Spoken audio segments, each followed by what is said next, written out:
Ladies and gentlemen, welcome to Opinion Machine, the show where we talk about all things gaming.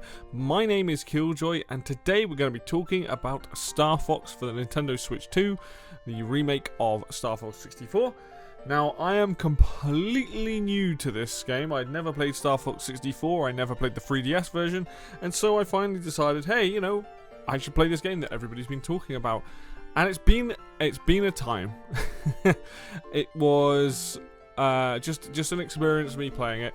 I already recorded this video once, and I did it after a second playthrough, and I was so uneven on the game. Like, really liked stuff, really hated other stuff, and then I decided to go away, play more of the game. And now I'm sat here doing this video with a better, like, in a less emotional state and more of a sound mind, because quite frankly, I didn't want to go into it and just be like, I hate all these things. I needed to play more of it. I needed to get a bit better at the game. I needed to do these things. And so that's what I did. And now here I am recording it. And I want to talk about as a first-time Star Fox 64 player, in this case, this game, my thoughts on what I think this game does well, what I think it needs improving on, and a lot of my issues mainly that come from this being a one-to-one remake and a bit of lack of modernization. So let's start with the positive stuff about this. This is a very, very nice looking game on Switch 2. It also sounds great in terms of music, in terms of the voice cast, and like I said, it looks great. You go to each of these levels. You're out in space on a lot of these levels, but they make each one have a different like lighting box, and there's always stuff going on. Like, you're flying through a space base, you're flying through a battlefield in there. And then each of the planets that you go to, you've got like the underwater level, you've got all these different things. So the gameplay and the variety in the areas you go to look amazing, they look incredible. It's like really vibrant, very space opera, just a lot of really cool takes and places that you go to. Honestly, very, very impressive how they've managed to create these different atmospheres per the levels. I am very impressed with it. And I think that's one of the best things about this game, is that every time you go to a different place, it's a completely different environment. And I think they do such a good job with that. Like I said with the sound, I'll be honest, I'm not a big fan of the music per se. Like, I like some of the music in this game, but I wouldn't say, because it's mostly new to me apart from the stuff that I've heard through Smash Brothers and like some of the other like games. I think the original Star Fox has an absolute banging soundtrack in some of those levels, and I feel like this is a lot more grandiose and orchestrated. I think that's really good, and I think it fits the game. Star Wars theme's really good, that's a good one, and I like the I guess it's the title screen music, or like the stuff that plays usually when the Great Fox is on screen. But overall, like the music and the sound quality and stuff in this game is phenomenal. Like the laser sounds and the explosions and everything. Like, I can't really knock the game for the quality that they've put into it. I know a lot of people might have issue with the voice cast being a lot more like serious rather than the cheesy lines, but I don't really have any nostalgia for that. So for me, I was like, no, this kind of works really well. You get that personality shine through. The extra cutscenes that you get in this really shows off that with the characters as well. So I think that's really good. The levels themselves, there are some levels in this game that I really don't like, but you don't always have to do them. But the actual gameplay and the variety of gameplay on the levels is kind of fun. You've got obviously the R-Wing stuff is the main thing. I think you've got a couple of levels with the Landmaster tank, and then I think you've only got one level with the Blue Marine. And they all they add something different. I quite like using the tank, but it's very hard to like aim and control to start with. That takes a little bit of time. The Blue Marine is probably my least favorite. It just feels sluggish. It does kind of move like an R-Wing, but it's like going through syrup because you're underwater and whatnot. And that might also come into, I wasn't a big fan of that level, but the actual idea of being in a submarine I think is really cool. And then, even though this isn't a particularly long game, it's got a lot of replay value. You have alternate routes on levels. You have like your hard mode, like what they call the hard route, the easy route, and then like the other route to go between levels. You can, if you look at a map of like a level map, you can see where all the alternate routes take you and how you can get from Corneria to Venom and all the different ways to do that, which is cool. So I think like that, and then you've got the challenges as well. There's also a multiplayer mode here, which I haven't touched the multiplayer mode. I've only just played single player, so I can't speak to that. But there is a decent amount of replay value here, and the fact that I got this game for £40 from Amazon in the UK, I can see why. Like, I could see this game easily being priced more, but the fact that they decided to match the digital price and they made it for like that price, I was like, oh, awesome. I think that is, I don't want to call this a budget title because it's not a budget title. Excuse me. But this is a game that is very good. It's very good short bursts. A playthrough, I imagine, like, it's going to take people 50 minutes. I think it takes me about an hour to do a playthrough, but like if you start skipping all the cutscenes and you know what you're doing, I think you're going to do it fairly quick. So in terms of like playing it on handheld, it's probably really good for that. Most of my issues that I am about to talk about with this game come from this game being a one-to-one remake with the original N64 game. What do I mean by that? I mean that this game pretty much is a lick of paint over the original game. This isn't a reimagining like Star Fox Zero. This is, we've taken the levels, we've taken the level layouts, we've taken the enemies, everything looks has had a glow up, and you're basically playing the same game. And because of that, I think that leads to maybe some expectations and maybe some slight problems that I think a one-to-one remake like this can cause. So my biggest issue with this game is that I don't think it modernizes enough. Like, I feel like you are still technically playing an N64 game. And that's fine. I think some people that like, this is, I'm talking from a first time player. This isn't somebody who's got experience with Star Fox 64. Maybe if I had, I'd have a less of an issue with it. But for me, it's like, there isn't enough options. There isn't enough, like, for example, some of the levels with the newer graphics can cause some issues, I find, with the readability of the levels and some of the stuff going on. Same with the boss fights. We'll come to those in a minute. But, for example, there is a planet called Solar, which is this big sun planet. And on that planet, you get these, like, solar flare things. I personally find them very hard to judge where they're coming from. They're very faded. They have a very faded look. And I almost wish it's just one of those things where I'm like, I kind of wish that there was a bit more options, maybe like colorblind modes, or maybe even just accessibility stuff that allowed me to tweak the gameplay, or even tweak some of that stuff to make them a bit more visible, for example. And the same with Aquas. This is this underwater level that the game tells you, hey, you need to use the Blue Marine's missiles or torpedoes to light the way forward, which is great. But even then, like, trying to figure out the level where stuff is, that level is so dark. Like, I get it, it's meant to be dark, and I don't have a problem with being that. But trying to figure out on a first time playthrough, or like, you know, to try and almost map out a picture of what this level is in your head, is very difficult. I'm surprised I managed to get through it. I felt like I should have smashed into things multiple times. But it was definitely one of those things where I was like, I would have happily had like some options to just tweak these things just to make them a little bit easier to read the level. I mean, I am playing the game on normal. I don't know if on easy it makes a difference, but to be able to have visibility options, I guess is what I would call it, would have helped, I think, massively. Sometimes I find this with some of the space levels as well. The way the level designs are beautiful, but sometimes it can make trying to pinpoint enemies and stuff just a little bit difficult.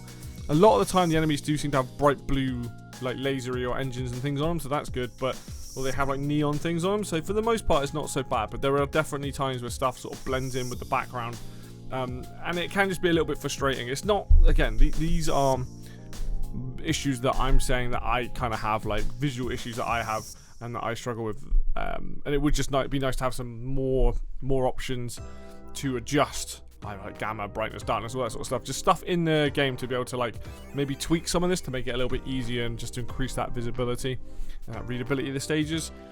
Like I said, that is also kind of a problem with the bosses. I know that in the original game that the bosses would flash quite bright when you're hitting them, and to be fair, if you are listening, you can hear when you're hitting a weak spot on a boss. It doesn't make like a ting sound, it makes a completely different noise. But I think just increasing that readability, because sometimes you're shooting something and you're like, well, I don't know if the health, you know, especially if Slippy's down, you're like, I don't know if I'm doing any damage, I just have to hope. And I think that just maybe making them like flash a little bit, not like too strongly, because you don't want to do a strobe effect or anything. Just something just to show it a little bit better, I think would go a long way. Like, again, make it an option, just be like, bosses change color when they get hit or something, I don't know. Something like that, just so that it's a little bit easier to read. I think people will argue on that one, and that's fine. I get it. Like, I definitely can tell the difference when I shoot it, but it would help. One thing that I do find kind of weird, and I don't know if this was the case in the original, but you obviously, as you go through the missions, you have to protect your teammates when there's people after them. Unless I'm missing something, I'm pretty sure their health bars only appear on screen when their box pops up, and it's like Peppy going, hey, I've got someone on my tail, and you can see your health bar. I'm like, why isn't there an option to have their health bars on the screen at all time? I know that there's like very little UI, and it does definitely make it a lot easier having none there. But it would be nice to have an option to be able to see Falco's, Peppy's, and Slippy's health bars all the time, because a lot of the time it blends in with the UI box, so I'm not even looking at the bar underneath it. The box pops up and they say something, and I'm looking at screen trying to shoot down whatever's going on. I'm not always taking tabs of that particular bar, because it's whatever color it is. It seems to blend in with the box itself. I'm just surprised that there isn't like health bars on screen all the time. I think that would go a long way, being able to at least have that again as an option. A lot of these things are very minor issues, but they are still frustrations that I had playing through the game, because starting as a newcomer and then playing about 3 or 4 runs that I have now, I'm at a point where I'm like, oh, okay, I can kind of see like I've got better at the game and all that. But there are these little nitpicks where I'm like, well, this would help, or at least, you know, having these options to be able to adjust that would be helpful. And those are the sort of things that I like to see in games, because not everybody's going to just be able to pick up a game and play it. There are going to be visual issues or readability issues or like just UI issues, things that could be tweaked or improved. Again, options are never really a bad thing.